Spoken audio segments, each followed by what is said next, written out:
प्यारे साथियों, आप सभी का हमारे चैनल पे बहुत बहुत स्वागत है। उम्मीद करता हूं कि स्वस्थ होंगे, मस्त होंगे और तैयारी बेहतरीन चल रही होगी। जितने भी विद्यार्थी 2025 बोर्ड परीक्षा में होम साइंस का पेपर देने वाले हैं, उनके लिए होम साइंस का एक लेटेस्ट वायरल मॉडल पेपर लेकर के आ चुके हैं। और बच्चों, इस वीडियो के माध्यम से मैं आप सभी को इस पूरे वायरल पेपर का A to Z full solution provide करने वाला हूं। और बच्चों, एक बात मैं पूरी गारंटी के साथ बोल सकता हूं कि जो भी बच्चा ईमानदारी से इस पूरे पेपर का सोल्यूशन अंत तक देख लेता है, तो अब की बार गृह विज्ञान वाले पेपर में 70 में 70 नंबर स्कोर कर जाएगा। इस बात की पूरी गारंटी है। तो प्यारे बच्चों, आज के इस वीडियो को शुरू से लेकर के एंड तक जरूर देख लेना। वीडियो को लाइक कर देना, शेयर कर देना, चैनल पर नए होंगे तो सब्सक्राइब कर देना। आइए बच्चों, बिना टाइम को वेस्ट किए सेशन की शुरुआत करते हैं। और ये गृह विज्ञान का ओरिजिनल वायरल लेटेस्ट पेपर है। बिल्कुल ऐसा ही पेपर आप सभी का 2025 बोर्ड परीक्षा में देखने को मिलेगा। जैसे ही बच्चों पेपर आपके हाथों में आता है, अपने एडमिट कार्ड से मैच करा करके अपना यहाँ पे नाम और अपना यहाँ पे अनुक्रमांक मतलब कि रोल नंबर वगैरह भर लेना। पेपर का आप यहाँ पे कोड देख सकते हो, 825 ईडी करके दिया गया है। 70 नंबर का आप सभी का टोटल पूर्णांक पूछा जाएगा। और आप सभी को इस पूरे पेपर को सॉल्व करने के लिए समय मिलेंगे 3 घंटे 15 मिनट। अच्छा, 15 मिनट में क्या करना है, तो पेपर को ध्यान से पढ़ना है। जैसा कि आप यहाँ पे देख सकते हैं, नोट में निर्देश में बताया भी जा रहा है कि प्रारंभ के 15 मिनट परीक्षार्थियों को प्रश्न पत्र पढ़ने के लिए निर्धारित है। यानी कि शुरू के जो भी 15 मिनट मिलेंगे उसमें पेपर को ध्यान से पढ़ना है और समझ लेना है। निर्देश दिया गया है कि सभी प्रश्न हल करना अनिवार्य है, एक भी क्वेश्चन को छोड़ना नहीं है। बच्चों, ये पेपर 2 खंडों में डिवाइड होगा, खंड अ और खंड ब। खंड अ में 20 बहुविकल्पी क्वेश्चन 20 नंबर के पूछे जाएंगे, जिनको सॉल्व करने के लिए ओएमआर दिया जाएगा। और ओएमआर को फिलअप करने के लिए आपको ब्लू या ब्लैक पेन का इस्तेमाल करना है। और खंड ब जो कि आपका 50 नंबर का पूछा जाएगा। तो बच्चों, सारे क्वेश्चन को आराम आराम से सॉल्व करते हैं, समझने का पूरा प्रयास करते हैं। एक एक क्वेश्चन का सलूशन देखेंगे, परेशान होने की कोई बात नहीं है। पीडीएफ कहां से मिलेगा, कैसे मिलेगा, वो मैं वीडियो के एंड में बता दूंगा, उसके लिए चिंता नहीं करना।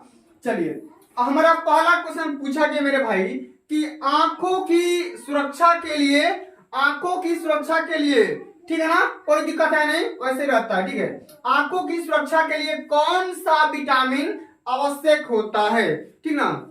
चलिए, 4 ऑप्शन दिया गया है, vitamin A, vitamin C, vitamin D और विटामिन के, ठीक है।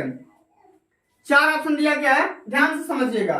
तो भैया, आंखों की सुरक्षा के लिए बात करेंगे तो विटामिन ए यहाँ पर बिल्कुल राइट आंसर हो जाएगा, ठीक है। चलिए, इसी प्रकार से हमारा अगला क्वेश्चन पूछा गया मेरे भाई कि बीसीजी का टीका किस रोग की रोकथाम के लिए लगाया जाता है, पीलिया, पोलियो, कर्णफेर या तपेदिक। अच्छा, तपेदिक कहने का सेंस यहाँ पे है कि टीबी, क्या है, टीबी। टीबी एक बीमारी होती है जो कि बहुत ही गंभीर बीमारी है। तो बच्चों, बोला जा रहा है कि बीसीजी का टीका किस रोग के रोकथाम के लिए लगाया जाता है, तो बिल्कुल इसका राइट आंसर टीबी हो जाएगा। यानी कि 6 रोग, यानी कि तपेदिक इसका बिल्कुल राइट आंसर होगा। सारे क्वेश्चन बताएंगे, ठीक ना। चलिए, अगला हमारा क्वेश्चन पूछा गया मेरे भाई कि वसा में घुलनशील विटामिन है, vitamin B, vitamin A, vitamin C, vitamin कोई नहीं, या इनमें से सभी। तो वसा में घुलनशील विटामिन पूछेगा तो क्या बताओगे, विटामिन बी बता देना, क्योंकि भैया विटामिन बी आपका जो होता है वो थायमीन होता है, ठीक है। चलिए, आगे बढ़ जाते हैं। अगला हमारा क्वेश्चन क्या कह रहा है कि सोडियम प्राप्ति का अच्छा स्रोत किसे माना जाता है। अच्छा, सोडियम मतलब Na, कई बार बता रखा है कि सोडियम किसमें पाया जाता है। तो देखो, नमक का फॉर्मूला क्या होता है, NaCl। और यहाँ पे देख पाते हैं कि यहाँ पे Na जो है इसी को हम सोडियम बोलते हैं। Na को ही सोडियम बोला जाता है। और ये सोडियम किसमें पाया जा रहा है, इस वाले नमक में, इसी ये किसका फार्मूला है, ये नमक का फार्मूला होता है। तो क्या हो जाएगा, नमक। नमक में आप सभी का सोडियम पाया जाता है। और एक बात मेरे को कमेंट में फेंक करके मारो कि नमक की अगर आपके बॉडी में कमी हो जाएगी या इसी सोडियम की कमी से कौन सा रोग होता है, आप लोग कमेंट करके बताओ, ठीक है। चलो समझते हैं। 5वां नंबर क्वेश्चन कह रहा है कि वायु के द्वारा फैलने वाला रोग है हैजा, प्लेग, चेचक या रिकेट्स।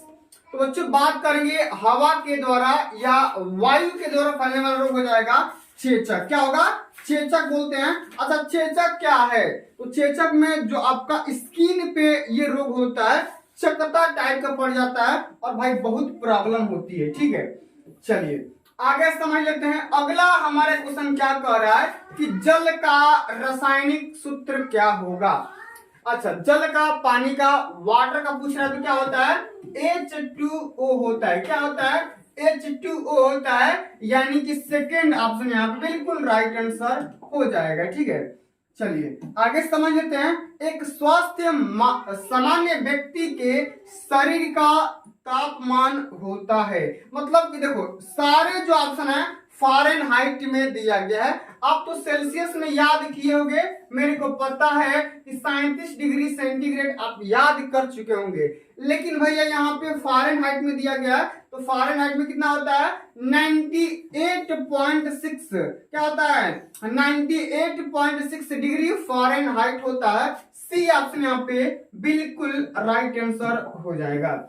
चलिए आगे बढ़ जाते हैं। अगला हमारा क्वेश्चन कह रहा है कि संक्रामक रोग फैलता है। संक्रामक रोग किसके द्वारा फैलता है, आपको बताने हैं। वायु के द्वारा, जल के द्वारा, संपर्क से या इनमें से सभी। तो बिल्कुल इसका राइट आंसर हो जाएगा इनमें से सभी, क्योंकि भैया ये जो संक्रामक नामक रोग होते हैं ये सभी से फैलते हैं। हवा का भी जो कोरोना आया था, अभी सभी लोग अपने चेहरे पे मास्क लगा रहे थे। क्यों, क्योंकि हम जो बोल रहे हैं हमारे अंदर की जो हवा है, कीटाणु है, कहीं आपके अंदर ना एंट्री कर जाए, ठीक है। इसलिए हवा से हम लोग बच रहे थे, साथ में जल। अच्छा शुद्ध जल का भी सेवन करना है।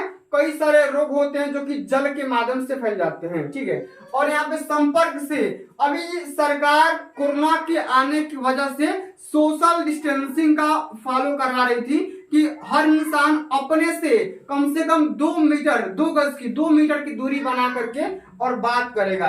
ऐसा नहीं कि बिल्कुल एकदम पास से बात नहीं करना है, क्योंकि भाई बहुत दिक्कत हो रहा था, ठीक है। चलिए तो इसका राइट आंसर क्या हो जाएगा, इनमें से सभी, इसका बिल्कुल राइट आंसर हो जाएगा। आगे बात कर लेते हैं कि विटामिन डी की कमी से कौन सा रोग होता है, मलेरिया, रिकेट्स, ज्वर या बेरी। तो आप लोग इसका राइट आंसर बताओ, इसका राइट आंसर क्या होगा। तो विटामिन डी की कमी से कौन सा रोग होता है मेरे भाई, रिकेट्स नामक रोग होता है। अच्छा रिकेट्स ये क्या होता है, विटामिन डी।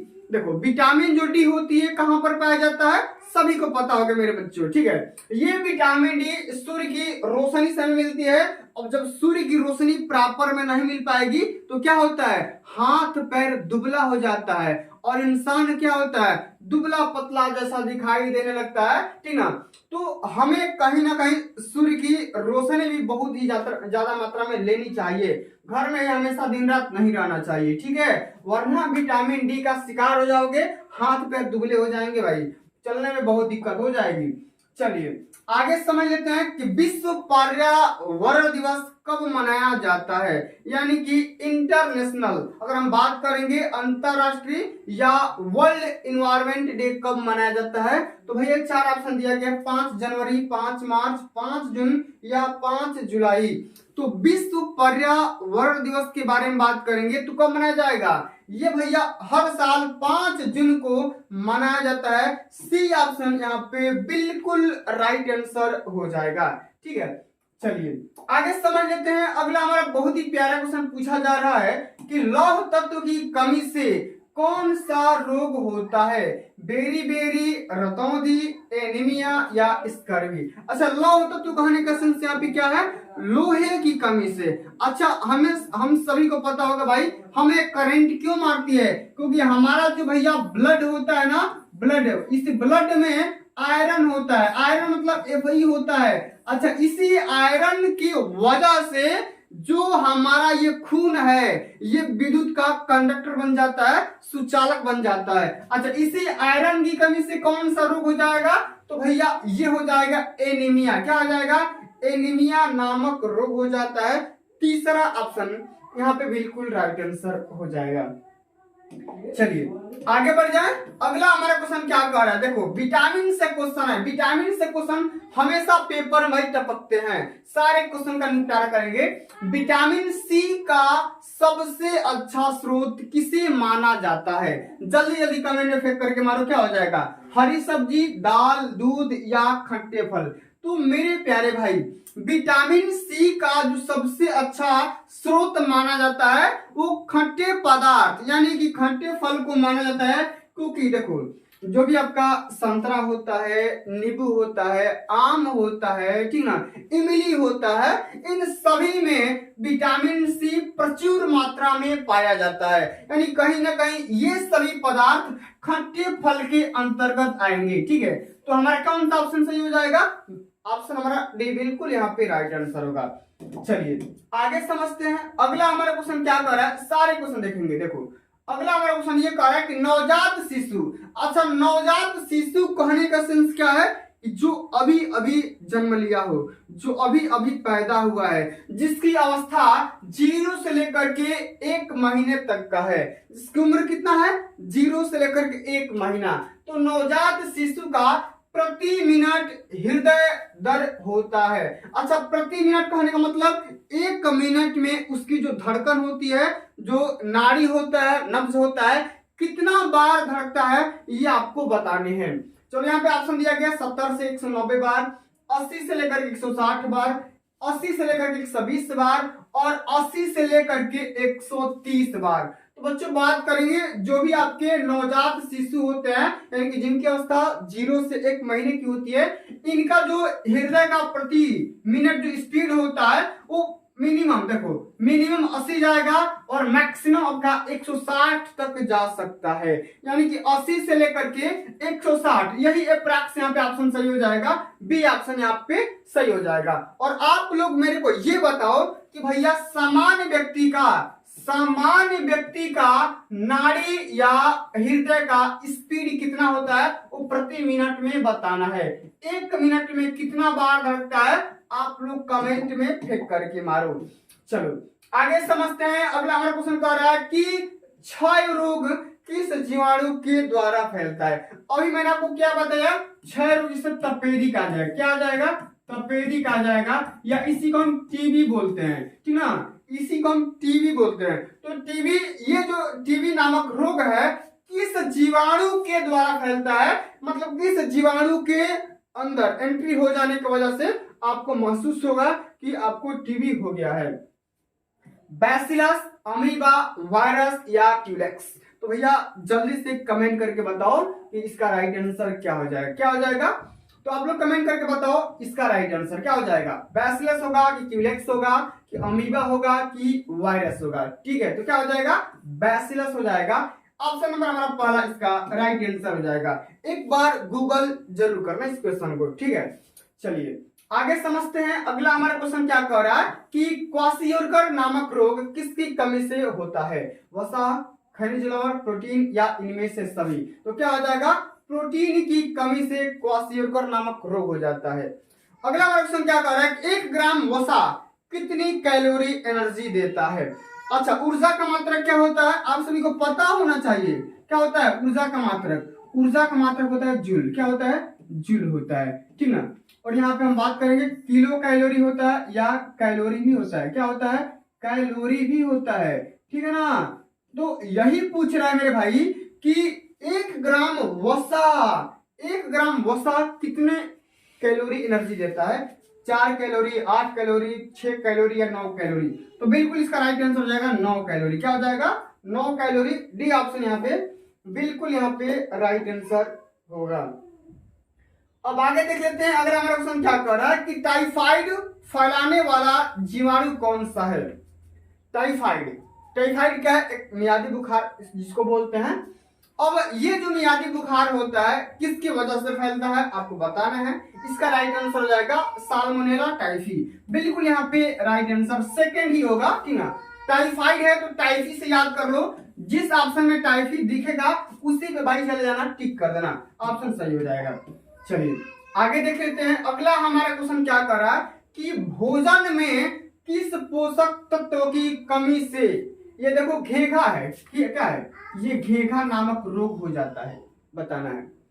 मतलब कि किस पोषक तत्व की कमी से घेघा नामक रोग होता है। अभी मैंने आपसे कुछ टाइम पहले पूछा था घेघा, इसमें क्या होता है, ये जो आपको गर्दन दिखाई दे रहा है ना, यहाँ पे ऐसे टाइप का, मतलब कि ये पूरा आ जाता है, इसी को हम बोलते हैं घेघा, ठीक है।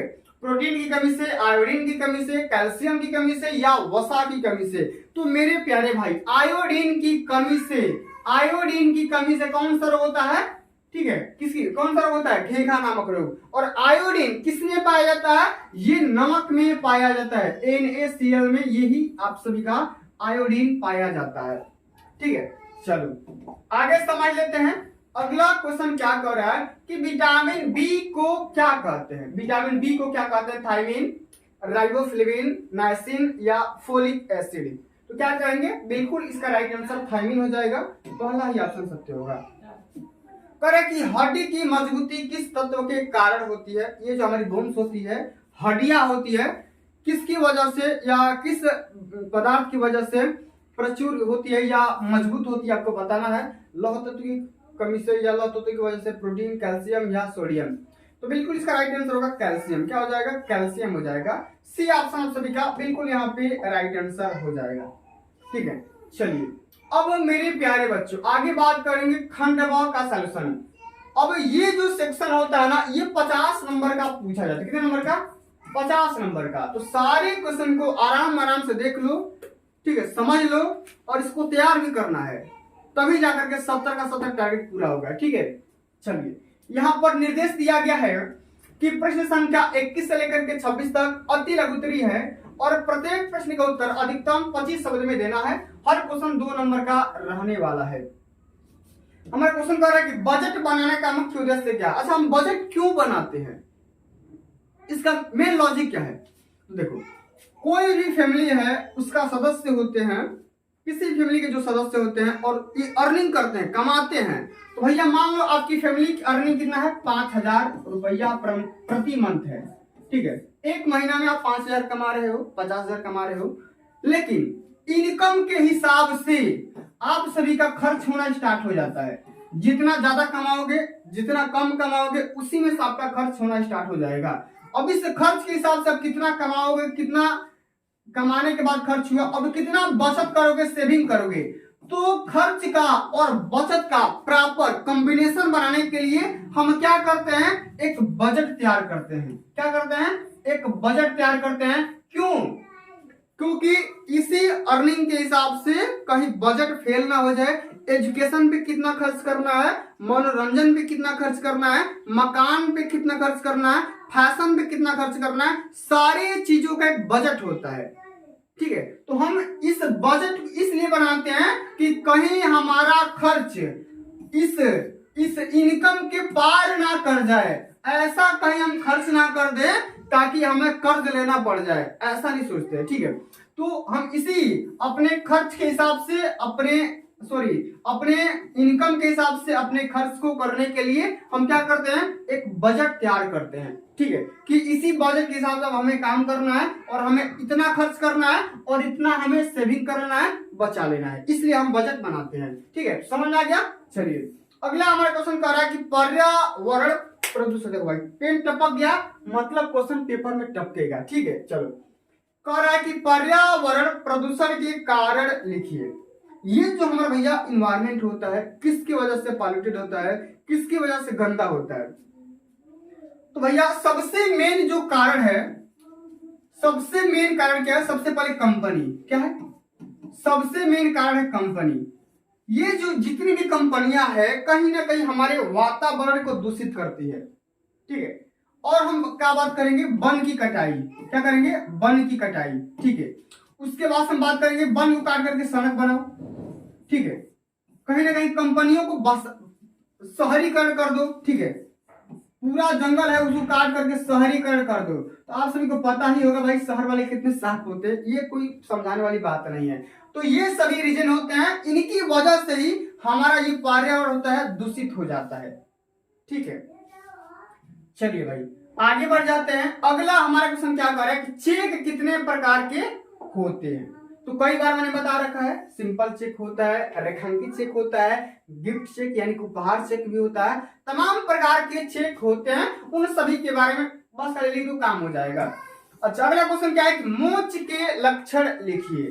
एक होता है मोच। अच्छा मोच में क्या होता है, मोच में ये होता है कि हड्डियां जो होती है वही रहती है, ठीक है। लेकिन जो आपका नस होता है इधर से उधर हो जाता है, और नस का इधर से उधर हो जाना, अपने स्थान से खिसक जाना, और उसी नस के इधर से उधर हो जाने की वजह से क्या हो जाता है, हमारे यहाँ पे दर्द होना स्टार्ट हो जाएगा, सूजन आ जाएगा, ठीक है। तो ये लक्षण होते हैं। अगर आपको इस ऐसा महसूस हो रहा है कि वहां पे सूजन आ गया है, दर्द भी हो रहा है, तो कहीं ना कहीं मोच का लक्षण दिखाई दे रहा है। आगे बात करेंगे कि रोग प्रतिरोधक क्षमता। रोग प्रतिरोधक क्षमता क्या होता है, समझो थोड़ा ध्यान से सुनो। हमारी ये जो बॉडी है, सबसे पहले तो भाई गलती नहीं करना है ताकि स्वास्थ्य खराब ना हो। लेकिन अगर बाई द वे हम किसी भी वातावरण के हिसाब से विरुद्ध भी जाते हैं, कहीं ना कहीं ज्यादा पानी में नहा लेंगे, ज्यादा धूप में खड़े हो जाएंगे, ठीक है, या ज्यादा ठंडी लग जाएगी, ठीक है, तो इसकी वजह से क्या होता है, हमारा तबीयत खराब हो जाता है। लेकिन तबीयत खराब होने से पहले हमारे बॉडी के जो भी एलिमेंट होते हैं, जो भी सैनिक होते हैं, वो पूरा फोर्स करते हैं, संघर्ष करते हैं ताकि आपको बीमार ना पड़ने दिया जाए। लेकिन अगर बाहर वाला जो दुश्मन है वो ज्यादा मात्रा में आ रहा है और इसको हरा दे रहा है, तो कहीं ना कहीं हम बीमार के शिकार हो जाते हैं। तो जो हमारे पास पावर होता है, क्षमता होता है, इम्यूनिटी पावर को हम क्या बोलते हैं, प्रतिरोधक क्षमता बोलते हैं। मतलब ऐसा पावर, ऐसा शक्ति या ऐसी एनर्जी जो मतलब कि रोगों से लड़ने के लिए मतलब हमेशा उत्तरदायी होते हैं, उसी क्षमता को क्या बोलते हैं, रोग प्रतिरोधक क्षमता बोलते हैं। और ये होना भाई बहुत जरूरी है, ठीक है। तो इसको मजबूत करने के लिए क्या करना पड़ेगा, आपको ज्यादा मात्रा में प्रोटीन लेना पड़ेगा, वसा लेना पड़ेगा, विटामिन लेना पड़ेगा, और व्यायाम भी करना पड़ेगा, एक्सरसाइज। ऐसा नहीं होगा केवल खाने से, ठीक है। चलो आगे समझ लेते हैं। भोजन विषाक्तता के कारण लिखिए। मतलब भोजन क्यों जहरीला हो जाता है इसके बारे में समझाना है। इसकी कोई दिक्कत है नहीं, 2-4 दिन का भोजन खाओगे, सड़ा के भोजन खाओगे तो कहीं ना कहीं आपके लिए नुकसान ही तो होगा। चलिए अब आगे हम देख लेते हैं। अगला हमारा क्वेश्चन क्या कर रहे हैं मेरे भाई, कह रहा है कि ये वाला जो सेक्शन आ गया, लघुत्तरी वाला आ गया, 27 से 31 तक रहेगा, 50 शब्द में देना है, 4 नंबर क्वेश्चन रहने वाला है। घर में सिलाई करने से क्या क्या लाभ होता है। अच्छा बताओ आप ही, घर में सिलाई करने से क्या क्या लाभ होगा। सबसे पहले समय की बचत होगी। दर्जी के पास जाओगे, आपके बहुत ज्यादा मात्रा में टाइम लेता है क्योंकि भाई उसका बिजनेस वही है, तो कहीं ना कहीं समय की बचत हो जाएगी। धन की बचत होगी, जो पैसा उसको दोगे वो पैसा घर में ही रख लिए। और एक बात और, जो कपड़ा ज्यादा होता है वो दर्जी आपको रिफंड नहीं करता, लौटाता नहीं है। तो जो भी आपके एक्स्ट्रा कपड़े होते हैं वो भी बच जाते हैं, उस कपड़ों से आप तकिया बना सकते हैं या अन्य कोई मटेरियल बना सकते हो, कपड़ा बना सकते हो। तो इतने प्रकार के लाभ हो सकते हैं जब आप घर का सिलाई करेंगे, घर में सिलाई करेंगे, ठीक है। चलिए आगे देख लेते हैं कि जल के काम बताइए। अच्छा जल का काम क्या होता है बताओ। प्यास बुझाता है ना, बॉडी को संतुलित रखता है, और कहीं ना कहीं ब्लड में भी हमारे पानी की आवश्यकता होती है। मतलब हम यूं कहें तो ये जो बच्चा है, कोई भी इंसान है, ठीक है, हर इंसान का जो बॉडी होता है, उस पूरे बॉडी में जो 70% जो पदार्थ होता है वो जल ही तो होता है मेरे भाई। इसलिए बोला जाता है जल ही जीवन है। क्या है, जल ही जीवन है। चलो आगे देख लेते हैं कि वृक्षारोपण से क्या लाभ होता है। वृक्षारोपण, अच्छा वृक्षारोपण मतलब हमें प्रचुर मात्रा में ऑक्सीजन मिलेगा, और हम क्या करते हैं, बिना सोचे बिना समझे पेड़ की कटाई कर देते हैं। लेकिन ऐसा नहीं करना है, ठीक है। हमें पेड़ लगाने हैं, पेड़ को नुकसान नहीं पहुंचाना है। अगर पेड़ के नुकसान पहुंचा रहे हैं तो कहीं ना कहीं इनडायरेक्टली तौर पे हम खुद को खतरे में डाल रहे हैं, ठीक है। तो ऐसा नहीं करना है, पेड़ लगाना है, क्योंकि पेड़ से प्रचुर मात्रा में हमें ऑक्सीजन मिलती है और जो हम CO2 छोड़ते हैं वो पेड़ लेते हैं। ठीक है, तो कहीं ना कहीं हमारा पेड़ से बहुत ही गहरा संबंध है। चलिए, कैंची कितने प्रकार की होती है, इसके क्या उपयोग होते हैं? तो भाई कैंची का काम क्या होता है? कपड़ा काटना। ठीक है, बाल भी काटता है भाई, समझ रहे हैं। चलो, प्रेशर कुकर की उपयोगिता क्या होती है? प्रेशर कुकर क्या होता है? कम टाइम में ज्यादा मात्रा में खाना देगा। ठीक है, बिल्कुल सिंपल सा क्वेश्चन है। इसी प्रकार सारे क्वेश्चन को डिटेल में समझना है और इसको तैयार भी करके जाना है। ठीक है, नहीं तैयार कर पाओगे तो बोलना, मैं इसका एक अलग से सेपरेट वीडियो केवल सॉल्यूशन का बना दूंगा। ठीक है, अब देखो 32 नंबर जो क्वेश्चन होता है लॉन्ग आंसर टाइप क्वेश्चन होता है, सारे क्वेश्चन 6 नंबर कराएंगे और 100 शब्द में लिखना होता है। ठीक है, चलो अस्थिभंग से क्या समझते हैं, क्या तात्पर्य होता है और अस्थिभंग कितने प्रकार के और इसका उपचार कैसे कर सकते हैं? अस्थिभंग क्या होता है? तो कहीं ना कहीं पैर फिसलने से, गिर जाने से हड्डियां क्रैक हो जाती है और हड्डियां जब क्रैक हो जाती है, टूट जाती है तो दर्द होता है, सूजन आ जाता है। इसी को हम क्या बोलते हैं? अस्थिभंग। अस्थियां टूट जाती है, हड्डियां टूट जाती है, कितने प्रकार की होती है। ठीक है, और इसका उपचार कैसे करेंगे? तो भैया जाओ डॉक्टर के पास। ठीक है, इसका कोई दूसरा इलाज नहीं है। अथवा करके या तो आप ये कर लो, नहीं तो ये कर लो कि श्वसन तंत्र के मुख्य अंग कौन कौन से होते हैं, चित्र के द्वारा समझाइए। रेस्पिरेटरी सिस्टम के बारे में पूरा फिगर के साथ समझाना है। ठीक है, चलो आगे समझ लेते हैं। कह रहा है क्वेश्चन की पारिवारिक बचत से आप क्या समझते हैं? अभी मैंने आपको क्या बताया, किसी भी फैमिली के इनकम 5,000 रुपया है, 2,000 रुपये खर्च कर दिया, कितना बचा? बचा कितना? पूरे आय में से व्यय घटा दो तो 3,000 रुपये बच गया ना। इसी को हम बोलते हैं बचत। क्या बोलते हैं? इसी को तो बोलते हैं बचत, सेविंग। तो यही बोल रहे हैं पारिवारिक बचत से क्या समझते हैं? किन साधनों के द्वारा बचत को सुरक्षित रखा जा सकता है? तो बताओ कहाँ कहाँ रख सकते हैं? बताओ, पैसा चुराए हो ना, कहाँ रखोगे? एक तो पॉकेट में रख सकते हो, लेकिन ये अस्थायी, तुरंत गायब हो जाएगा। ठीक है, लेकिन अगर हम बात करेंगे कि साधन कौन कौन से होते हैं, सबसे पहला साधन होता है भैया बैंक। हम बैंक में धन को जमा कर सकते हैं या बैंक सेविंग भी कर सकते हो किसी LIC वगैरह में। ठीक है, बैंक में जमा कर सकते हो, डाक खाने में जमा कर सकते हो। कहाँ पे? डाक खाने में जमा कर सकते हो या पैसा फिक्स भी कर सकते हो। तो बचत हो गया उससे भी। चलो आगे देख लेते हैं। अगला हमारा क्वेश्चन क्या कर रहा है कि जल का संगठन क्या है? जल किन किन चीजों से बना हुआ है? तो भैया सभी को पता है, हाइड्रोजन से बना हुआ है और ऑक्सीजन से। हाइड्रोजन के 2 एलिमेंट और ऑक्सीजन के 1 एलिमेंट मिलाकर के H2O का निर्माण करते हैं, यानी कि जल बनाते हैं। ठीक है, अब जल को शुद्ध करने के कौन कौन से उपाय होते हैं? तो घरों में क्या लगा है? प्यूरिफायर। ठीक है, क्या लगा है? प्यूरिफायर, तुरंत जल को कर देगा शुद्ध। ये तो हो गया टेक्निकल जमाना, प्यूरिफायर लगा करके जल को स्वच्छ कर रहे हो, पी रहे हो। लेकिन अगर कोई बोलेगा तो क्या करोगे भाई? गर्म भी कर सकते हो। क्या कर सकते हो? गर्म करके भी जल को शुद्ध किया जा सकता है। तमाम प्रकार की विधियां। अंत में क्वेश्चन पूछा गया कि प्राकृतिक श्वसन क्रिया क्या होती है? प्राकृतिक व कृत्रिम श्वसन क्रिया में क्या अंतर होता है? बताओ, प्राकृतिक श्वसन क्रिया क्या होती है? अभी हम जो सांस ले रहे हैं ये हमें नेचर के माध्यम से ले रहे हैं। ठीक है, अभी ऐसा भी हो सकता है कि किसी का तबीयत खराब होता है, एक्सीडेंट वगैरह हो जाता है, प्रॉपर सांस नहीं ले पाता है, कोई फांसी से लटक गया, तो क्या करोगे? वो अब उसको सांस लेने में दिक्कत हो रहा है, तो क्या करोगे? उसको तुरंत नाक में घुसाओगे, क्या? श्वसन तंत्र वाला। उसी को क्या बोलते हैं? कृत्रिम श्वसन प्रक्रिया बोलते हैं। ठीक है, तो ये प्रकार का क्वेश्चन हो गया। चलिए, तो मेरे प्यारे भाई आज के लिए बस इतना ही। अगर ये वीडियो आप सभी को अच्छी लगी होगी, हेल्पफुल लगी होगी, तो वीडियो को क्या करना है? एक प्यारा सा लाइक करना है। वीडियो अच्छा लगा होगा तो क्या करना है? फीडबैक देना है, कमेंट करना है। ठीक, और ज्यादा अच्छा लगे हो तो क्या करना है? शेयर भी करना है। जल्द मिलते हैं अगली वीडियो में, तब तक के लिए जय हिंद, जय भारत, वंदे मातरम।